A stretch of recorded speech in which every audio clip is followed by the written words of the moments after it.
Kristin Omdahl Show. This is episode 1007 or 1007 for those of you that might be James Bond fans like me. Anytime I see the numbers 007, I always like to say 007. Anyway, if you're joining me live, please say hello.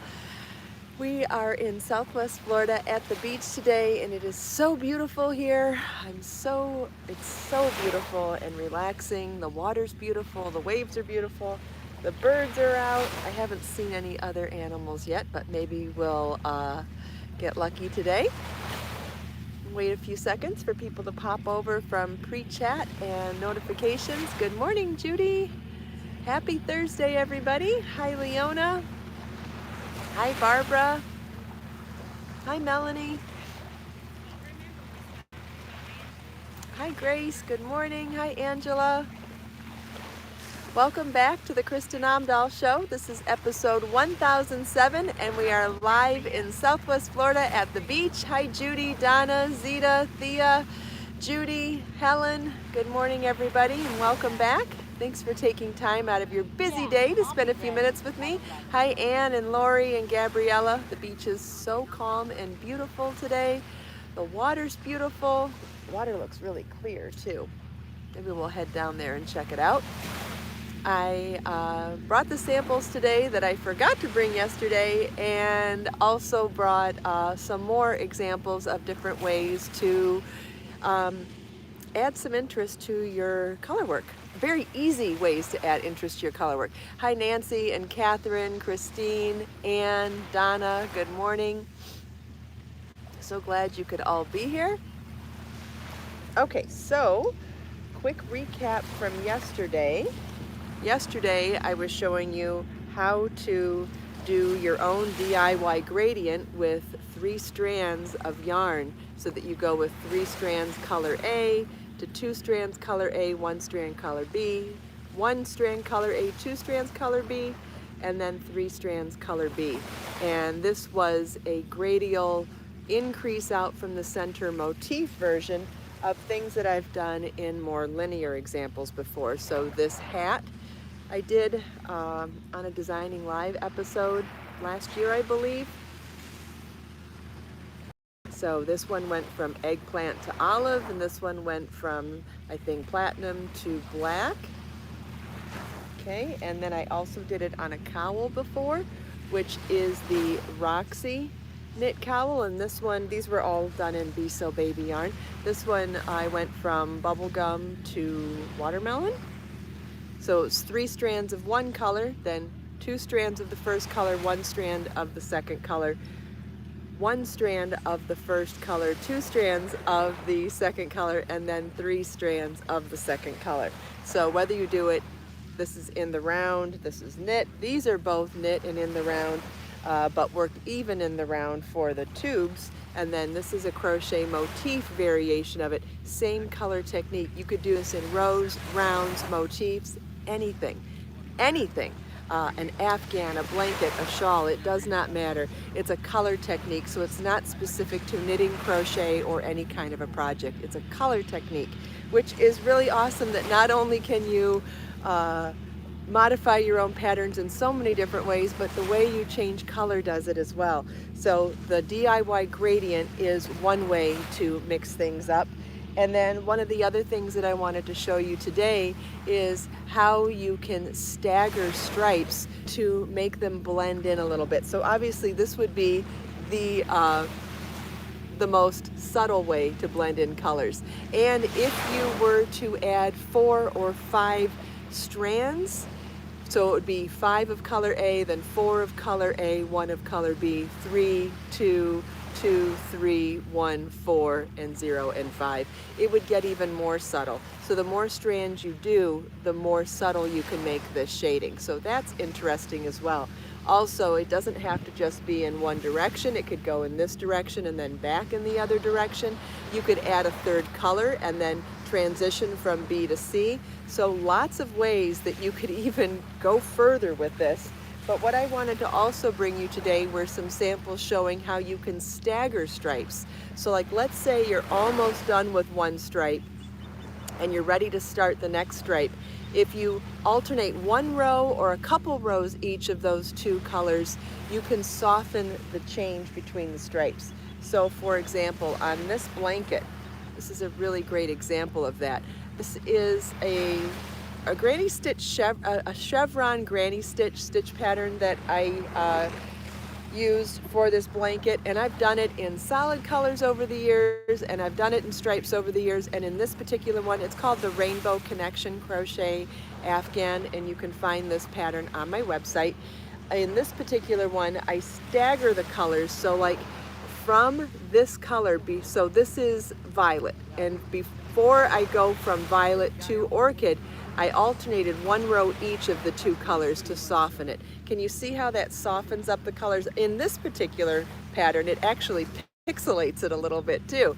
Makes it look more pixelated, but it softens the stripes. You really can't see the beginning and end of the stripes as strongly as you would in something that is just solid color A, color B.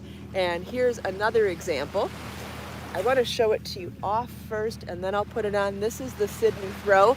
I brought this for a couple of reasons today. First, to show those staggering stripes, but then to show you that it's a rectangle. We can turn any rectangle into a shrug also, and that's what I did today. But before I begin, I wanted to show you that even in a lace stitch pattern, you can also stagger the stripes. So we went from, this is Be So Easy yarn, we went from sage green to bisque, and then we did a whole stripe section of altering the two colors before going solid into the color B. And then before going into color C, we staggered those two colors for a whole stripe before going into color C. So even though this is only 3 colors, we really got 5 stripes out of the 3 colors by staggering them like that.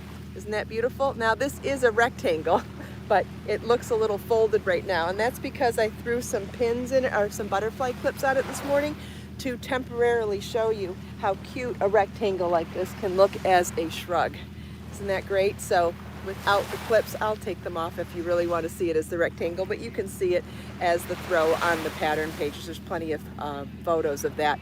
But how beautiful is it as a shrug? So obviously you won't wear it with these butterfly clips here, but it was a quick way for me to try it on.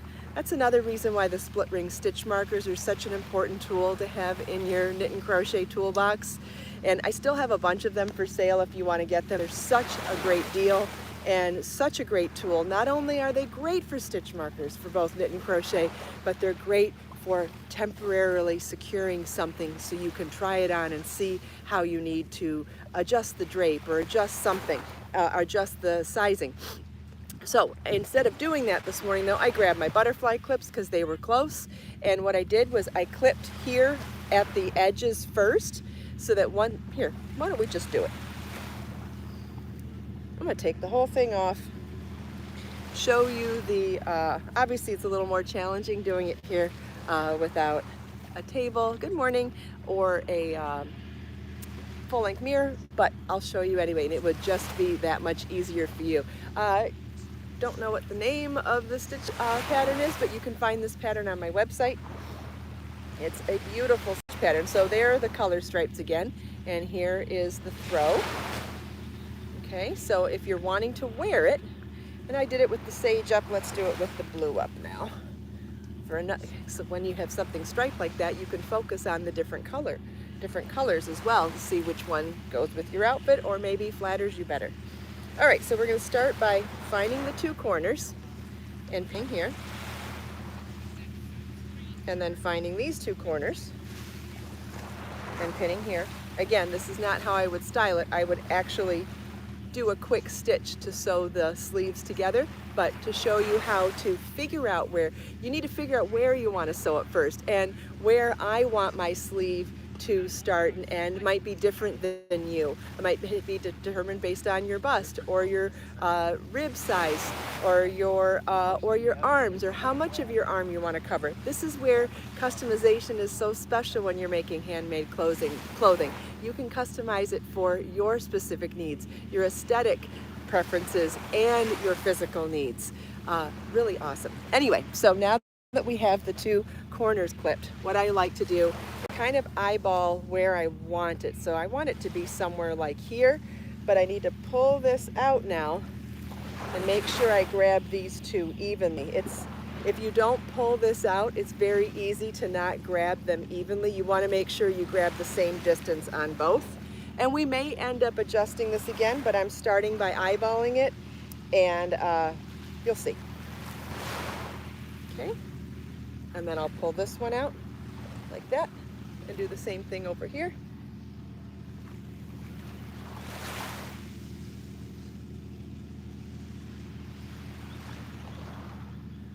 I think I pulled this one a little too tight, but we'll see in a second. Again, would this be easier to do if you could lay it down flat? Of course. I think I made this one a little tighter than this one, but I think I like the tighter one better. So I might adjust this one again now to match that one.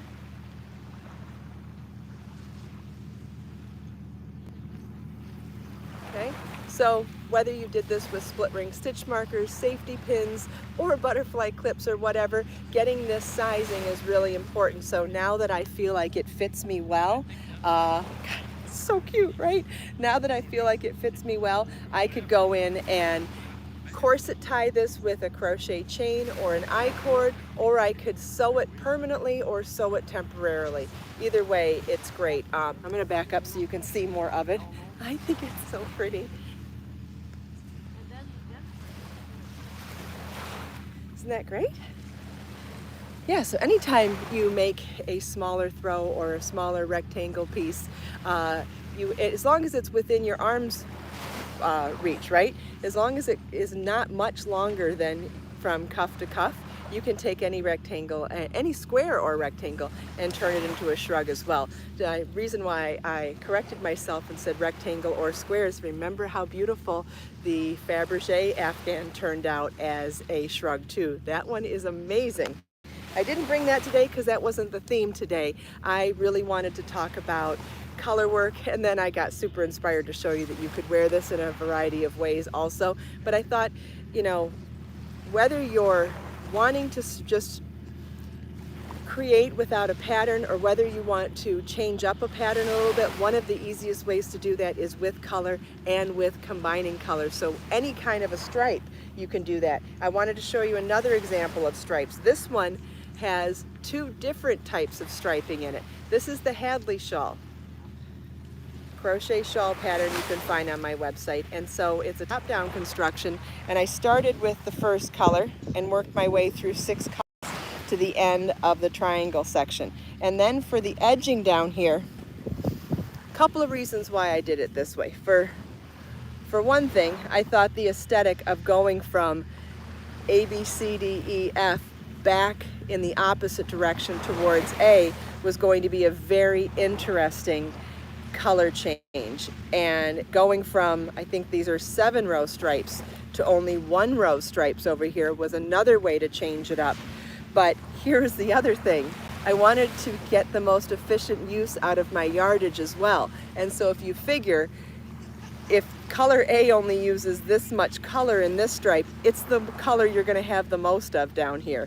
And if color F down here uses the most color, you're going to have the least amount of that for your edging. And that was the other reason why I went then in the opposite direction, so that I could get the most efficient use out of the yardage of each ball of yarn. Isn't that cool? So again, you could do this in a bunch of different ways. You could just change color every 2 rows, and then and repeat them, and then that would be more evenly dispersed yardage of each color. But because I did them where they use significantly different amounts of yarn per color, that's why I needed to get more creative about getting the most efficient use. However, it also ends up being a really beautiful way to do it as well. Does anybody have any questions about that? This is a lot of different ways to switch up colors. Whether you're doing stripes, like one time in a project or repeating them in a project, you can change how often you change the color. You can change how you stagger the color differences to soften up the stripes. See how much softer these stripes are than these stripes? It's because I softened the edge between them by alternating the colors. Same with this one. This one's only 3 colors, but because of the way I made the staggering sections the same size as the solid sections, I took 3 colors of yarn and turned it into 5 stripes, whereas you would have only gotten 3 stripes if you would have done them all in solid.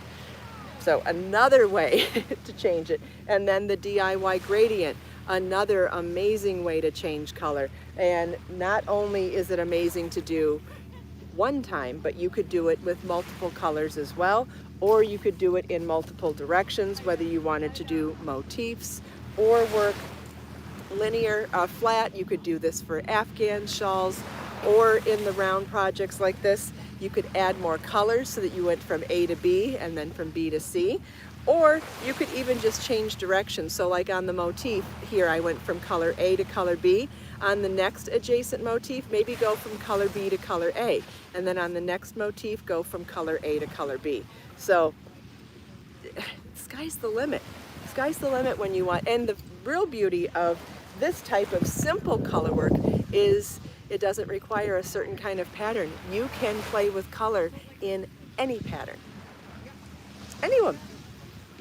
Change color every row, change color every round, change color every 2 rounds, change color every 10 rounds. It's up to you. And then what kind of colors do you pick, right? Do you pick colors that are analogous, meaning they're close to each other on the color wheel? Do you pick colors in the same color family? This one was all purples. Do you pick colors that are contrasting? Do you pick team colors? Do you pick colors that have a significant emotional value to who you're making it for? Or are you doing something with lots of colors? This is a loose translation of a rainbow. It's more of a candy themed rainbow. But as long as you're thinking in terms of rainbow, you can go with primaries, you can go with pastels, you can go with candy colors, you could do neons. As long as there's enough color choices, as long as there's enough colors in the palette of the yarn, there are probably a variety of ways to do rainbow, which we've talked about over the years. You know, whether you want to do primaries, pastels, or any other type of a theme in your head about what, because there's a mood that comes with that then too. Even within rainbow, the mood in primaries versus the mood in candy coated or the mood in pastels is going to be different as well. So lots of ways to set the mood and get the style that you're looking for. Even within each theme, there's other ways to still be more creative. Yes, Barbara, so many choices, so many choices. You know, you just have to figure out what speaks to you, you know? What speaks to you the most. Does anybody have any questions? That's a lot of samples I showed you today.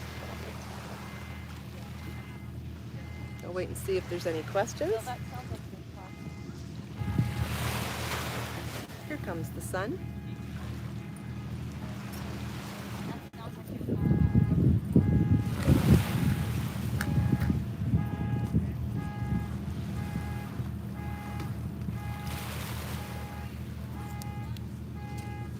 All right, I do not see any questions, so real quickly, I wanted to give you a quick update on what's been going on the hunt for the home.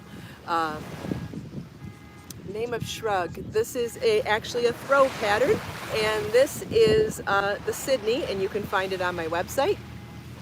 Hi Marcus. Do I ever mix different sizes of yarn? Karen wants to know. I have over the years. I haven't in a long time, but I definitely have. And there's a variety of ways you can do that as well. You can actually, if you're doing rows, you can actually do thick yarn, thick needles and hooks, thin yarn, thin needles and hooks, if you wanted to have some puckering texture. And if you wanted more of a sheer striping texture, you could do both of them in the larger hooks and needles. So you would do whatever the size appropriate needle or hook was for the thick yarn, you would use it for the thick yarn and the thin yarn, and then it would give you like a sheer striping in the thin yarn section and be a more dense fabric in the thick yarn section. But if you wanted a puckering, like puckering is the only word I can think of right now. But if you switch, if you use the appropriate size hooks or needles for both yarns and do, like, let's say you did a number 5 bulky weight and like a number 1 fingering weight, and if you went to the appropriate size hook for each yarn, you would get more of a solid fabric in both, but you would get some puckering in the thinner one because the gauge would be so much tighter. Does that make sense? So even or you could change different stitch pattern or different even technique. You could do hairpin lace for one of them and regular traditional stitches for the other, or do Tunisian for one of them and regular stitches for the other. So it depends on how you want to amplify or how you want to focus on each of them. Yeah, it could be a puffing, yep. It depends on the yarns. Sometimes I've seen it where it's the same color yarn, like the same color family, and so it's a dense section in the thick yarn and then really sheer in the thin section, so you end up getting kind of a texture stripe rather than a color stripe. So that can be really pretty too. I can show you examples of this another time when I have time to knit or crochet up to samples, but yes, there's lots of ways to combine different yarns. Sometimes you might want to make something in a thicker yarn for whatever reason and then maybe do a thinner yarn for the edging, or vice versa, make something in a thinner yarn. It depends on, maybe you want your fringe to be in a different weight yarn than the actual piece, or maybe there's a texture to the yarn, maybe there's some beading or some sequins or something and you want to use that as a design element. Maybe it's the center of the motifs, maybe it's the joining round on the motifs, maybe it's the edging, maybe it's a stripe within it. But yeah, there's a million ways to do anything. Maybe not a million, but there's a bunch of different ways to do anything. So whether you're talking about mixing and matching different weights of yarn, mixing and matching different colors of yarns, the sky's the limit, guys. It's just about exploring and seeing what makes you happy. Great question, though. Does anybody have any other questions?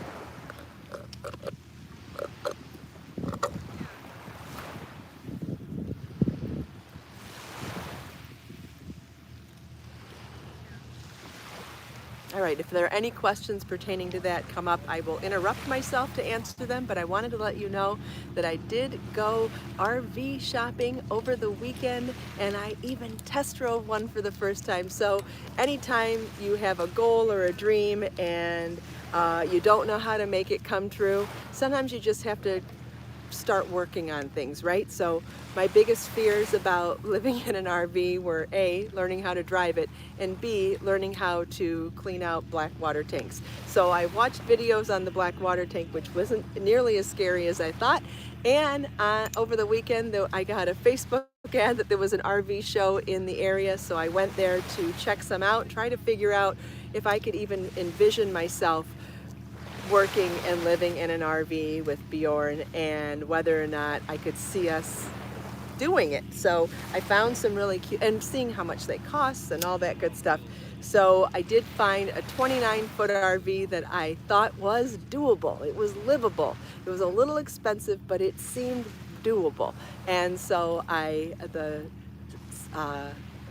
the salesman let me go for a test drive, and so I drove a 29-foot Class A RV down the road in the town, then I drove it down the expressway, then I turned around, then I came back, had to do a U-turn, and then when we got back to the show, I actually got to park it in reverse and did it on my first try. So although I'm nowhere near an expert at driving an RV, I feel like I did really well for my first time, so I'm going to check that box that is doable.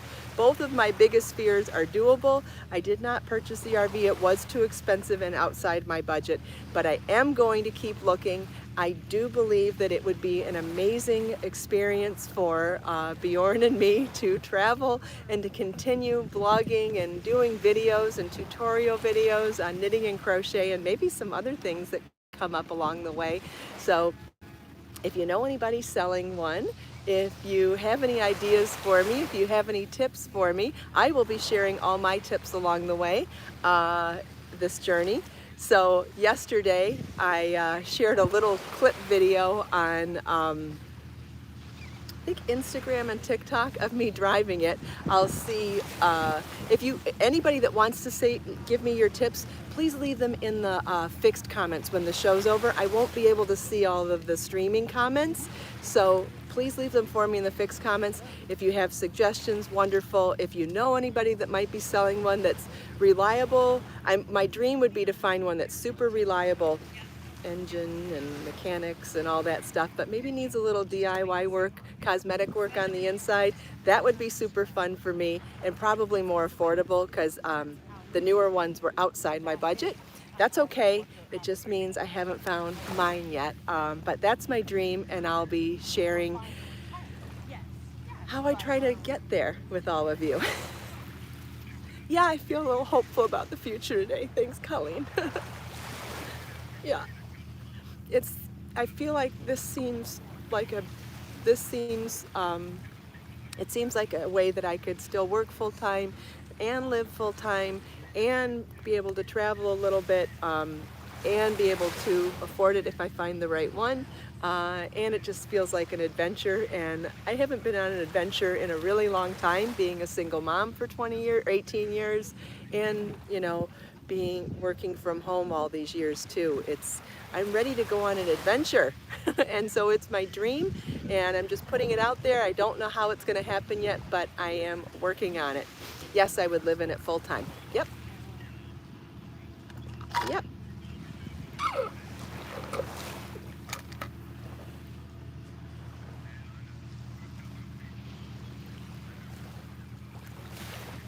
And I'd still have space to do all my tutorial videos, write my patterns, write my books, all sorts of fun things.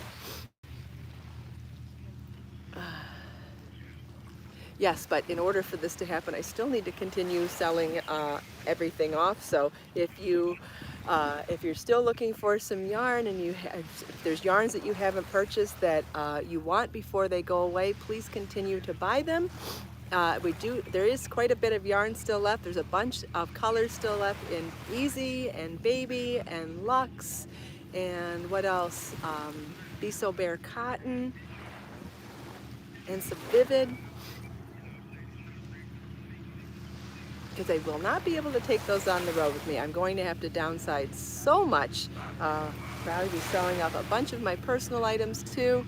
Yes, they do have lots of I am in Naples, Susan. Thanks, Thea. Yep, haven't figured out how I'm gonna do it yet, but that's what my dream, and that's what I'm working on.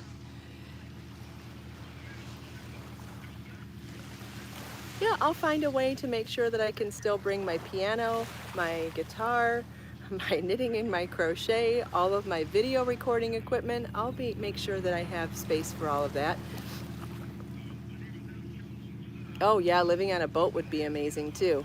Oh yeah, Karen, I'm gonna have to get financing, but I gotta figure out something I can afford still. Definitely, I'm not buying one. I'm gonna need to finance it for sure.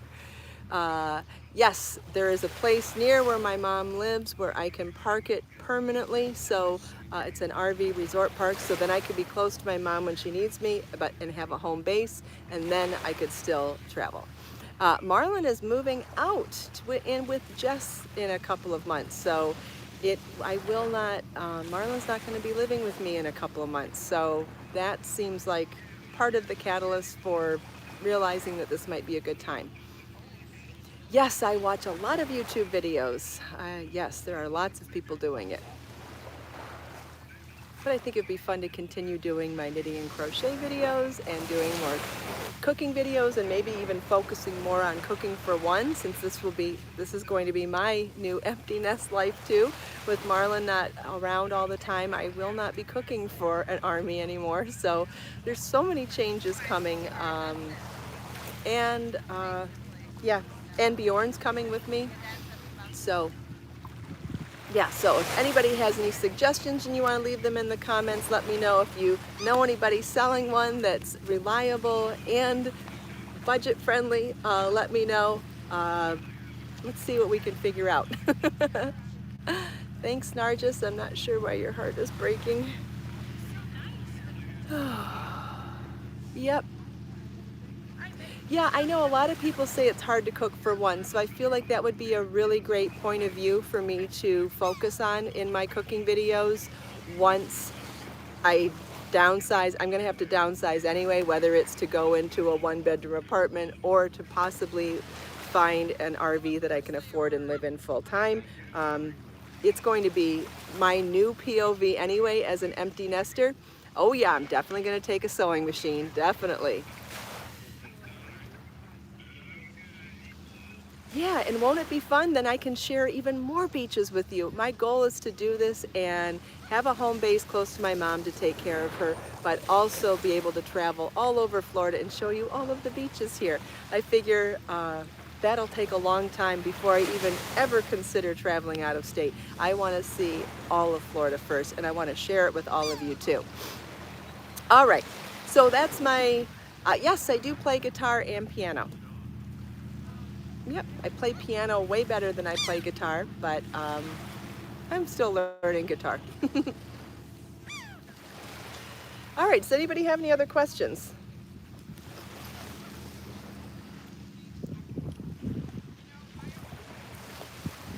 Yeah, eventually I would travel more, but I just want to start small and, you know, work my way up to bigger trips.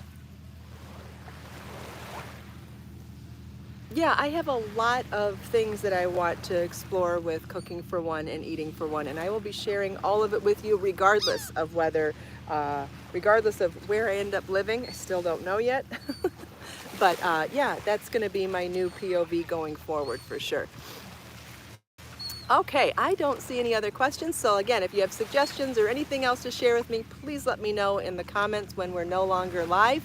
I appreciate your thoughts and your suggestions very much. And thank you so much for taking time out of your busy day to spend a few minutes here with me. I hope you enjoyed all the conversation about color theory and stripes and all the different techniques we talked about today and all the samples that I showed. Yes, and if you want to continue the party further throughout the day, please always feel welcome to come back to the 100% private forums on my website where you can chat with each other there in the forums, and you can also private message each other there too. All right, let us make time to create, share, and inspire today and every day. Have a wonderful day, everybody, and I'll see you tomorrow for the next episode of the Kristin Omdahl Show. Bye-bye.